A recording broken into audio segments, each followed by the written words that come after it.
Cześć, witam Was Energik w recenzji gry Assassin's Creed Unity. Słuchajcie, recenzowanie tego tytułu jest trochę trudnym zadaniem, ponieważ czara goryczy rozlała się po całym internecie i prawdopodobnie nic, co powiem, nie zmieni Waszego nastawienia do tej gry.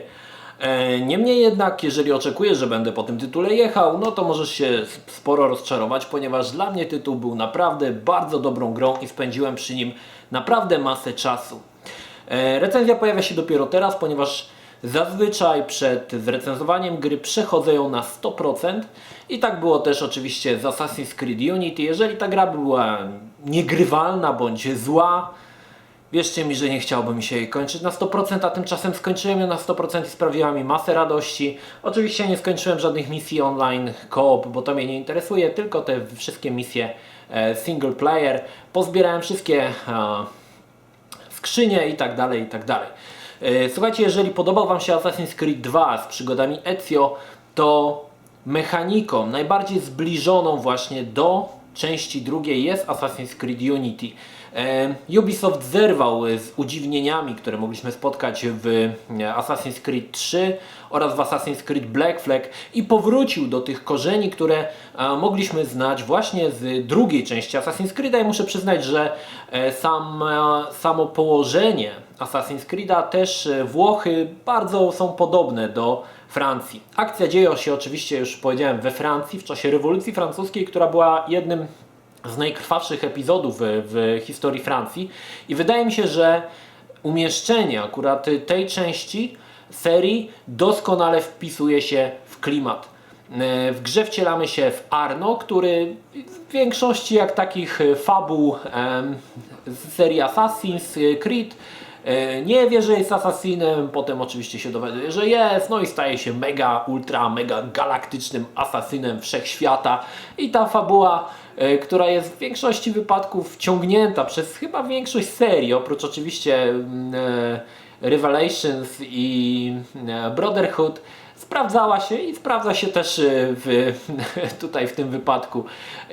Ponownie udało się Ubi stworzyć fajnego bohatera, którego można polubić, ponieważ Arno jest takim troszkę lekkoduchem, takim trochę fircykiem i muszę przyznać, że podobał mi się charakter tego bohatera i można go lubić, może tak.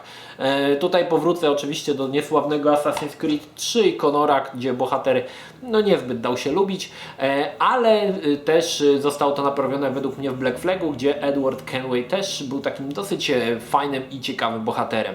Tak jak mówiłem, akcja dzieje się w Paryżu i mam jeszcze drugą mapę, którą jest Wersal i słuchajcie, Paryż został przedstawiony naprawdę rewelacyjnie. Pod względem graficznym Assassin's Creed to jest najwyższa półka.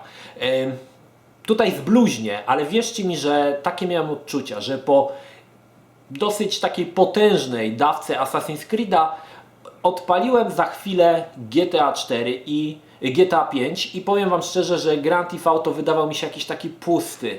Te budynki takie proste, natomiast tekstury takie ubogie. Natomiast Assassin's Creed Unity też stawiał według mnie przed twórcami pewien problem, ponieważ trzeba było wymodelować te wszystkie bogate złocenia, wszystkie takie, wiecie, tam nie było prostych krzeseł we Francji w czasie rewolucji francuskiej. Wszystkie krzesła musiały mieć wymyślne kształty, bogato rzeźbione i to oczywiście autorzy starali się jak najbardziej oddać. I muszę przyznać, że w większości wypadków to się udało.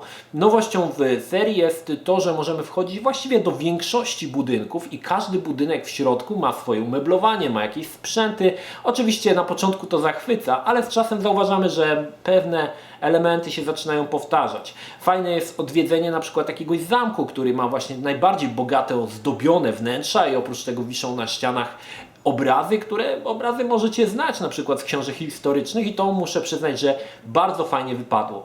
Przed premierą gry zastanawiałem się, już kiedyś to mówiłem, że zazwyczaj jak jest film, który dzieje się w Paryżu, musowo trzeba pokazać wieżę Eiffla. To chyba było przy okazji omawiania gry Urban Runner, że jeżeli coś dzieje się w Paryżu, musimy pokazać, że była wieża Eiffla. Zastanawiałem się, jak tutaj autorzy wybrną z tego problemu, ponieważ akcja dzieje się w Paryżu, ale w czasie rewolucji francuskiej wieży Eiffla jeszcze nie było. Więc takiej ikony Paryża, takiej ikony najbardziej rozpoznawalnej, no nie ma.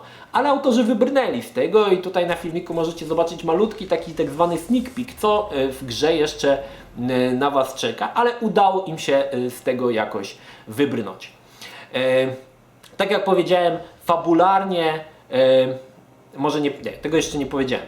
Gra fabularnie niestety tutaj jest licho.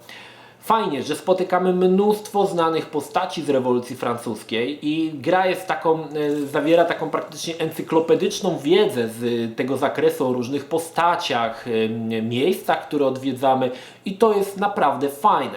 Niemniej jednak misje fabularne są bardzo liche. Muszę przyznać, że chyba najsłabsze od czasu pierwszego Assassin's Creed'a, jeżeli pamiętacie pierwszego Assassin's Creed'a, na czym polegały misje, które przychodziliśmy, to Unity no właśnie jest na tym poziomie. Czyli zasadniczo misje polegają na urżnięciu kogoś, jakiegoś templariusza. Brakuje tego szaleństwa, tego polotu, które były dostępne w misjach w Assassin's Creed 2, Brotherhood, Revelation, w Assassin's Creed 3 i oczywiście w Black Flagu. Brakuje tego luzu i czasami takich misji głównych, zawierających się w głównym wątku, ale nie tylko polegające na urżnięciu kogoś i zaliczeniu kolejnej sekwencji. Ponieważ gra składa się z 12 sekwencji i powiem Wam szczerze, że podczas grania te fabularne misje w pewnym momencie, gdzieś koło 9 sekwencji już dałem sobie spokój i zacząłem grać sobie w misje poboczne, które w tym wypadku naprawdę błyszczą i powinno być zamienione. Misje główne powinny być misjami pobocznymi i odwrotnie, bo misje poboczne naprawdę są ciekawie zrealizowane. I tutaj muszę pochwalić, raz spotkamy na przykład Madame Tissot i będziemy dla niej odzyskiwać głowy figur woskowych, innym razem będziemy zbierać części składowe gilotyny. No naprawdę te misje, słuchajcie, poboczne są rewelacyjnie zmontowane. Mało tego, spotkamy też samego Napoleona Bonaparte, który w tamtych czasach nie był jeszcze cesarzem, a był jedynie artylerzystą. I będziemy wykonywać zadania dla Napoleona. Poznamy też historię, w jaki sposób Napoleon spiknął się z Józefiną. No muszę przyznać, że tutaj naprawdę te misje zdecydowanie błyszczały i bardzo z wielką przyjemnością je wykonywałem, poznając poszczególne postacie, które znałem. Znałem może nie tyle tak dokładnie, ale gdzieś mi tam te nazwy gdzieś tam się koło głowy kołatały i to było naprawdę bardzo ciekawie zrealizowane, bo misji pobocznej, słuchajcie, jest od groma. I tutaj Wam powiem jedną rzecz. Każdą część Assassin's Creed'a zazwyczaj zaczynam od synchronizowania wszystkich punktów widokowych, aby wiedzieć, z czym mam do czynienia. I gdy zsynchronizowałem wszystkie punkty Paryża i spojrzałem na mapę, to zapłakałem. Słuchajcie, ilość rzeczy do zbierania jest po prostu potworna. Chyba w żadnym Assassin's Creedzie nie było tylu rzeczy do zbierania, co tutaj. Niestety Ubi zrobił jedną bardzo brzydką rzecz w mojej opinii dla wszystkich zbieraczy tych wszystkich badziewi, ponieważ niektóre skrzynie da się otworzyć wytrychem i ten wytrych jest na 3 poziomach. I dopiero niektóre skrzynie możesz otworzyć w momencie, kiedy będziesz miał tą nową umiejętność otwierania wytrychem. Niestety skrzynie na 3. trybie są dosyć trudne do otwierania. Muszę przyznać, że to dosyć czasami sprawiało mi trudność. Potem już to ogarnąłem, ale sprawiało to dosyć sporą trudność. Wytrychów możemy mieć 5, więc jeżeli się wszystkie wykorzystamy, musimy gdzieś biec, znaleźć znowu gościa z wytrychami, kupić, wrócić i od nowa otwierać te skrzynie. Oczywiście wprowadza to też mały taki chaos, ponieważ w trakcie gry, rozwiązując misję, gdy napotkałem jakąś skrzynię, od razu szedłem, aby ją otworzyć. Niestety muszę podejść blisko do tej skrzyni, żeby zobaczyć, którym ona wytrychem może być otwarta. A skrzynie nie zawsze są poumieszczane na ulicy. Często trzeba wejść do budynku, często skrzynie broni na przykład 4 bądź 5 żołnierzy, więc trzeba poświęcić chwilę, żeby każdą skrzynię nie tylko znaleźć, ale ją oczywiście jeszcze otworzyć. Kolejnym według mnie słabym pomysłem było to, że wszystkie te elementy, które zbieramy, pojawiają się na mapie dopiero kiedy będziemy w pobliżu. Fajnie to było rozwiązane w Black Flagu, gdzie kupowaliśmy mapę i od razu nam się pojawiały na mapie wszystkie skrzynki. To było dobre. Tutaj niestety zrezygnowano z tego i musimy w pobliżu być, żeby skrzynka zatwierdziła się na mapie. To bardzo mi się nie podobało i często w danym dystrykcie brakowało mi jednej skrzynki i biegałem jak debil, szukając, gdzie ta skrzynka może się znajdować i marnowałem w sumie niepotrzebnie czas. Oprócz misji fabularnych i pobocznych mamy jeszcze tak zwane misje, to jest nowość, misje Helix, gdzie tworzy się wyrwa w programie i przenosimy się do innych czasów. Do jakich czasów nie będę mówił, aczkolwiek mieliście już małą próbkę tego, gdzie uwalniamy zablokowanych w danym okresie czasowym asasynów. Głównie polega to na tym, to jest jakby rozwinięcie idei takich wyścigów, które były w Assassin's Creedzie, gdzie trzeba było przez określone checkpointy przebiec w określonym czasie. Tutaj biegamy i zbieramy punkty, aby uwolnić tego asasyna, ale sama idea jest bardzo podobna. Kolejną nowością w Assassin's Creedzie są misje detektywistyczne. To też mi bardzo przypadło do gustu, ponieważ te misje detektywistyczne są osadzone w realiach historycznych rewolucyjnej Francji i o każdym morderstwie, o każdej postaci, czy też o każdej zagadce detektywistycznej możecie znaleźć na przykład na Wikipedii. Więc na przykład jeżeli nie, no może trochę przyspieszyłem. I polega to mniej więcej na tym, że mamy jakieś na przykład miejsce, gdzie popełniono morderstwo i zbieramy fragmenty różnych dowodów, które prowadzą nas na przykład do innego miejsca bądź do innych postaci. Z postaciami rozmawiamy, zbieramy kolejne dowody. Gdy już mamy określoną ilość dowodów, możemy daną postać, która występuje w danej sekwencji, oskarżyć. Oczywiście oskarżenie może być czasami błędne, wtedy dostajemy mniej punktów, ale też jest to jest coś nowego, co wprowadza. I tutaj też ciekawostka, jeżeli nie wiedziałem, bądź zablokowałem się w jakiejś zagadce, na Wikipedii mogłem sobie sprawdzić, kto zabił i wtedy mogłem bez problemu daną postać oskarżyć, także tutaj dobrze to wyszło. Ok, przejdźmy do grafiki. Nie martwcie się, temat błędów też się znajdzie. Słuchajcie, graficznie Assassin's Creed naprawdę miażdży i Paryż wygląda obłędnie. Szczególnie, że ulice aż tętnią życiem. Ilość różnych postaci tych NPC, które wykonują różne czynności, a to na przykład gość w bali ugniata wino, inny tam, wiecie, no mnóstwo, słuchajcie, tych postaci jest naprawdę mnóstwo i robią one naprawdę różne rzeczy.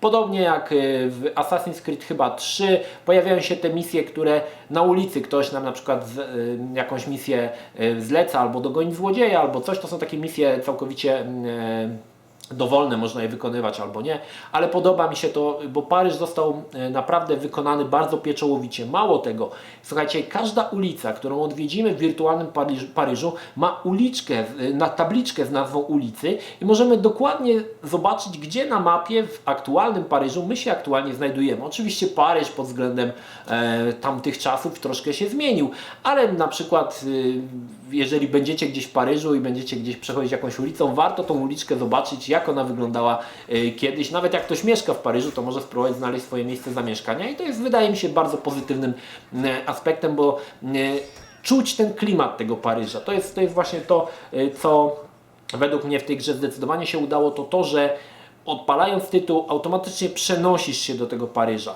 Zrezygnowano z tych takich przerywników z korporacją Abstergo. One się pojawiają, ale jest ich bardzo mało. Muszę przyznać, że te sekwencje z Abstergo strasznie mnie denerwowały i już odpaliłem Rogue'a i widziałem, że wzorem Black Flaga więcej będzie tych łażenia po tej korporacji Abstergo. Tutaj tego nie ma, co ciekawe. Nie chodzimy w ogóle właściwie po korporacji Abstergo, tylko cały czas akcja dzieje się praktycznie w Paryżu, no z niewielkimi wyjątkami, ale nie wychodzimy jakby z Animusa, także według mnie jest to bardzo dobra strona gry. Ten Abstergo zawsze tak wyhamowywało akcję, natomiast tutaj nie ma tej przerwy, nie wytrąca ona z klimatu. No i tak jak mówiłem, graficznie naprawdę wygląda to fajnie. Sama katedra Notre Dame, drugie takie miejsce ikoniczne dla Paryża, zostało wykonane naprawdę po prostu rewelacyjnie. Z tego co czytałem, wykonanie tego modelu zajęło rok, słuchajcie, grafikom. I faktycznie, jeżeli powspinacie się na tą katedrę Notre Dame, zobaczycie, ile na przykład jest różnych rzeźb naokoło i każda, słuchajcie, rzeźba jest inna. Mało tego, zadbano nawet o takie elementy, że niektóre rzeźby są odwrócone w drugą stronę niż pozostałe. Także naprawdę, słuchajcie, masakra. Jeżeli się to oglądało, chyba ogólnie katedra Notre Dame została wymodelowana najciekawiej i najlepiej według mnie. Oczywiście możemy wejść do tej katedry Notre Dame i zobaczyć, jak ona wygląda i to też jest super. Oprócz tego oczywiście Louvre, Wersalles, mnóstwo takich elementów ikonicznych, mnóstwo miejsc ikonicznych, które możemy znaleźć. Oczywiście o każdym miejscu, które odwiedzimy, możemy przeczytać sobie, co też tutaj w tym miejscu się działo, całą historię tego danego budynku. Także dla fanatyków francuskiej historii zdecydowanie jest to ogromnym plusem i powiem Wam szczerze, że też czasami zawieszałem się czytając różne informacje na temat jakichś tam budynków, które odwiedzałem. Byłem raz w Paryżu 5 lat temu chyba z żoną, także też byłem zaciekawiony, bo większość tych miejsc widziałem na własne oczy i byłem ciekawy, jak one wyglądają, słuchajcie, w grze i co tam można o nich przeczytać. Także bardzo, bardzo fajna sprawa z tą grafiką. Oczywiście kolejnym elementem, który został przedstawiony w Assassin's Creed Unity, to ogromne tłumy ludzi. I faktycznie, słuchajcie, są misje, gdzie na scenie w jednym momencie znajduje się nawet do paru tysięcy osób. Także no, robi to wrażenie. Muszę przyznać, że Paryż jest względem innych Assassin's Creedów i innych sandboxów jest chyba jednym z najbardziej zaludnionych wirtualnych miast. I no, muszę przyznać, że sprawia to naprawdę ogromne, słuchajcie, wrażenie, gdy się na to spojrzy. Tak jak mówiłem, no, większość tych postaci, które poznamy, są historycznie osadzone w rewolucyjnym Paryżu, a więc tam poznamy Robespierre'a, różne tam inne postacie, które się będą pojawiać. Większość tych postaci, tak jak mówiłem już wcześniej, uśmiercimy w misjach fabularnych, oczywiście w misjach pobocznych, no to już tam bywa różnie. To, co zauważyłem też zdecydowanie, to, że gra premiuje poruszanie się po cichu, czyli wykonywanie misji typu stealth. Wcześniej nie było to takie oczywiste, bo wcześniej jakoś powiem szczerze, że na przykład w Black Flagu stealth czasami szwankował, natomiast tutaj faktycznie jest to bardziej premiowane i często misje są tak skonstruowane, że na dachach mamy snajperów, więc trzeba kombinować, bo wejście na hura kończy się od razu oczywiście zgonem. No dobra, słuchajcie, teraz to były te miodne rzeczy w grze, teraz opowiem Wam o tych złych rzeczach. Oczywiście już pewnie naczytaliście się na internecie, że gra źle działa, że licho działa. Słuchajcie, gra na PC-cie, nie sprawdzałem tytułu, jak wygląda na PC-cie, ciężko mi powiedzieć. W grze na PlayStation 4 tylko raz w trakcie około 40 godzin, których spędziłem z grą, tylko raz zdarzyło mi się, że postać się zablokowała i musiałem zresetować tytuł, aby przejść grę dalej. To znaczy postać się zablokowała po prostu w wozie z sianem. I zdarzyło mi się to tylko i wyłącznie jeden raz. Te mityczne spadki animacji, powiem szczerze, że w trakcie grania ja tego nie zauważyłem. No nie jest to 60 klatek, to widać, że to nie jest 60 klatek, ale mi to nie przeszkadzało. Ja nie skupiam się na tym, czy gra działa w 60 czy w 120 klatkach, skupiam się na fabule, na otoczeniu, na grafice, na muzyce, na całej właśnie tej linii fabularnej, a to, czy gra działa w 25 klatkach, czy w 35, nie ma dla mnie aż tak wielkiego znaczenia. Oczywiście są ludzie, dla których ilość klatek jest najważniejsza, więc proponuję im sobie włączyć teraz na swoim komputerze, nie wiem, Quake'a 1, będą mieli 1 000 000 klatek i będą zadowoleni. Natomiast ja powiem Wam szczerze, zamiast biadolić nad tym tytułem i wola Boga, bo większość osób, które wypowiada negatywne komentarze, ani razu w tą grę nie grała, zamiast biadolić zacząłem grać i świetnie się po prostu bawiłem. No ale wróćmy do glitchy. Glitchy jest sporo. Muszę przyznać, że glitchy i błędów, które nie wpływają na rozgrywkę, jest dosyć dużo.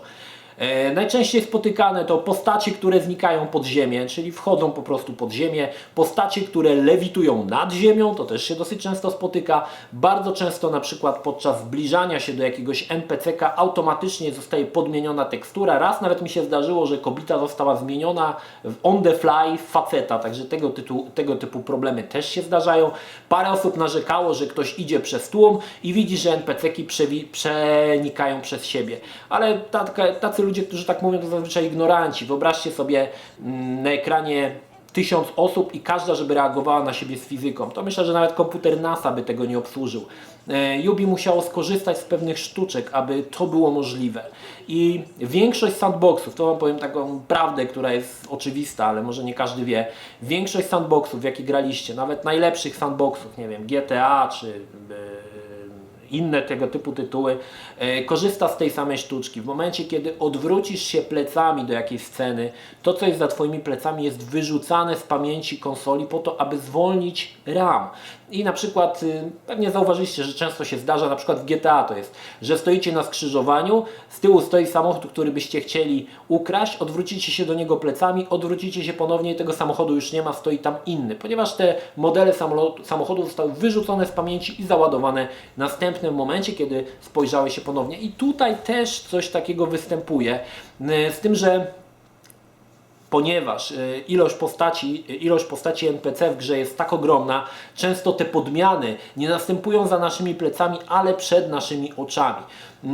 No niestety, no coś za coś, tak? Chcemy zaludniony Paryż, no to musimy niestety na tego typu rzeczy się zgodzić. Odpalcie sobie teraz na przykład na YouTubie, zobaczcie jak wygląda miasto w GTA i zobaczcie jak tam mało jest ludzi, jak mało zaludnione jest miasto, jak co prawda postacie może są lepiej wykonane, ale jak mało jest tych postaci, a porównajcie to z Assassin's Creed Unity i zobaczycie jaka jest różnica, jaka jest różnica pod względem ciężaru ilości postaci w jednym i w drugim tytule i to, że GTA będzie działał w 60 klatkach, spoko, ale w mojej ocenie GTA 5 ma gorszą grafikę od Assassin's Creed Unity i nikt mi nie wmówi, że jest inaczej. No dobra, słuchajcie, co jeszcze miałem powiedzieć? Aha, no i czy gra w końcu, czy Assassin's Creed Unity jest lepszy, czy została podniesiona poprzeczka po Black Flagu? W mojej ocenie nie. Nadal Black Flag jest moim ulubionym Assassin's Creedem i Unity no jest oczko niżej od Black Flaga. Jest to nadal bardzo dobry i ciekawy tytuł, ale przede wszystkim monotonne misje fabularne, coś z czego Black Flag mógł być dumny. No i powiedzmy sobie szczerze, postacie występujące w rewolucji francuskiej nie są tak barwne jak te postacie z Black Flaga. No bo jak tutaj porównać, nie wiem, Czarnobrodego z, nie wiem, na przykład Napoleonem, który jest takim trochę takim ciołkowatym ciulem tutaj przedstawiony jest. I no muszę przyznać, że postacie, chociaż fajnie wszystko wykonane, oczywiście o wiele lepiej pod względem graficznym, Black Flag miał ciekawsze misje poboczne, ciekawsze misje fabularne, ciekawsze postacie i według mnie fajniejszego bohatera, bo Arno pomimo, że jest sympatycznym bohaterem, no to jednak sporo ustępuje Edwardowi Kenwayowi, który był takim chyba w mojej ocenie jednym z fajniejszych bohaterów w Assassin's Creedzie, no może poza Tairem. Także no tutaj jest ta różnica pomiędzy tymi tytułami. Słuchajcie, koniec końców, bardzo miło spędziłem czas grając ten tytuł. Zresztą kto ma mnie na PlayStation, ten widział, że ja tyrałem. Często było tak, że wracałem z roboty, mówię odpalę sobie tylko na jedną misję. Włączałem grę koło 16, kończyłem o 1 w nocy i nie dlatego, że wiecie, że mi Ubi zapłacił. Pojawiły się ogólnie takie Pojawiły się, słuchajcie, takie pomysły, teorie spiskowe, że Ubi mi zapłacił, żeby promować Assassin's Creed Unity. Nie. Ja nie zamierzam prostować Was pod względem tego tytułu, bo wiem, że większość z Was już ma skrzywione mniemanie o tym tytule i powiem Wam szczerze, tak, Ubi mógł poczekać jeszcze 3-4 miesiące i dopracować to. Wiadomo, mogły te wszystkie być problemy poprawione w jednym ogromnym patchu, zamiast wypuszczania jakichś patchy, które poprawiają mało istotne rzeczy. To jest w ogóle dla mnie całkowicie niezrozumiałe, że Ubi wypuszcza patch, twierdząc, że framerate nie jest ważny, że trzeba poprawić ważniejsze rzeczy. I ja patrzę, co tam w tym patchu jest poprawione, a tam jakieś po prostu rzeczy, które nie są zupełnie istotne, tak? Także głupota pod względem głupota Ubi czasami po prostu aż powoduje, że się łapałem za głowę, ale mówiąc to, chyba sami widzicie, że Ubi nie mogło mi zapłacić, żebym powiedział, że Ubisoft zachowuje się czasami jak debil. Niemniej jednak faktycznie Ubi mogło popracować jeszcze nad optymalizacją i mówię tu do osób, które chcą grać w Assassin's Creed Unity na PC. Nie będzie lepiej. Wierzcie mi, że z biegiem czasu te gry na PC będą coraz gorzej optymalizowane i tego się nie da zatrzymać. Po prostu PC jest nieopłacalną platformą. Jeżeli porównacie sobie ilość sprzedanych kopii, na przykład może nie Unity, ale powiedzmy Black Flaga na konsolach i na PC-cie, to na PC-cie sprzedaje się ułamek tego, co sprzedaje się na jednej, chociażby jednej konsoli, czyli tylko kopii na przykład na PlayStation 3. No niestety, takie czasy. I użytkownik PC-towy, no bardzo mi przykro to powiedzieć, ale jest na samym końcu całej tej hierarchii platformowej i najmniej się na niego zwraca uwagę, bo najmniej kopii się sprzedaje. No inna sprawa, że tam na Pirate Bayu się ściąga dobrze. Ale oczywiście tych, którzy ściągają na Pirate Bayu, nie interesuje Ubi. To jest korporacja, oni chcą pieniądze, nie interesuje ich, że gra została ściągnięta miliard razy.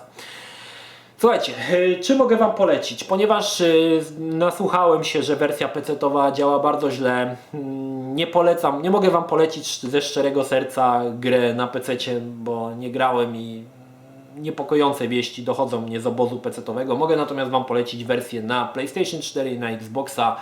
Gra działa w 25 klatkach, czasami w 30, czy tam w 30 już po tych patchach. Nie działa w 60, ale nie ma takich spadków animacji, o których pisali ludzie. Aczkolwiek, to jest też ciekawe, na Twitchu jedna osoba mi powiedziała, nie pamiętam kto, że u niej Assassin's Creed na PlayStation 4 gorzej chodzi. Nie wiem, z czego to wynika niestety. Nie potrafię tutaj rozwiązać tego problemu, bo wydaje mi się, że na dwóch PlayStation postawionych obok siebie gra powinna chodzić dokładnie tak samo, a wynika z tego, że tak nie jest. Dlaczego tak jest? No nie wiem, nie potrafię niestety tutaj pomóc. Aha, no i jeszcze odnośnie głupoty Ubi powiem Wam jeszcze jedną ciekawą rzecz i śmieszną w mojej ocenie, ponieważ wraz z wersją premierową, czyli tą z edycją Gilotyny, dostałem dostęp do DLC-ków. DLC-ki zawsze mnie totalnie rozśmieszają, ale dostałem tutaj DLC, który się nazywał Chemiczna Rewolucja. I DLC Chemiczna Rewolucja mówi nam, że mamy dodatkowe 30 minut rozgrywki. Aktualnie oczywiście ja DLC-kami zazwyczaj gardzę, no chyba że są to DLC fabularne, które mogę sobie skończyć, bo co mi tam, a już jeżeli jest za darmo i fabularne, to jestem happy. No więc to 30 minut rozgrywki, tu mówię przed tym, którzy by chcieli kupić ten DLC, zanim kupicie, to obejrzyjcie do końca ten film. DLC Chemiczna Rewolucja zapewniająca 30 minut rozgrywki to jest po prostu jeden śmiech na sali. Misja polega na, nie będę mówił czym, ale przez większą część tego DLC, przez jakieś 15 minut, czy nawet 20, łazimy po mieście za jakimś kolesiem śledząc go. A gościu po prostu idzie tak wolno z punktu A do punktu B, że po prostu masakra. Więc to 30 minut, to powinien napisać, że 30 minut łażenia po mieście za jakimś patafianem. Bo niestety ta misja tak wygląda i przestrzegam Was przed kupieniem tego DLC. Pamiętajcie, Chemiczna Rewolucja, nie warto tego kupować, bo jest to po prostu jedna wielka żenada. Tu dostałem jeszcze jakieś inne kontenty, ale szczerze mówiąc nie pamiętam. A mam tutaj, widzicie, Chemiczna Rewolucja, to jest ten DLC. Także jeżeli chcecie go kupić, bądź w Waszej kopii gry nie ma tego DLC, darujcie sobie, szkoda czasu. Słuchajcie, na koniec, no, czy więc to fundamentalne pytanie, czy grać? Grać na PlayStation 4, na Xbox One, nie grać na PC-cie, chyba że będą jakieś patche, które poprawią i ta gra uzyska jakiś rozsądny wynik. Ja ze swojej strony postaram się skołować sobie grę, albo u kolegi po prostu sprawdzę jak działa, to nie mam czasu, żeby do niego iść, który ma na PC-cie, szczerze mówiąc nie rozmawiałem z nim jeszcze jak to działa, on chyba nie wiem czy on w ogóle to już odpalił czy nie. I sorki, akurat żona przyszła. Także słuchajcie, polecam Wam Assassin's Creed na konsolę nowej generacji, na PC się wstrzymajcie. No i cóż, mogę Wam powiedzieć tylko na przyszłość, nie oczekujcie za wiele po Ubisoftie, jak i po innych firmach, bo te trailery to w większości jest lipa i tu przestrzegam Was przed zbytnym hypem na przykład na grę The Division.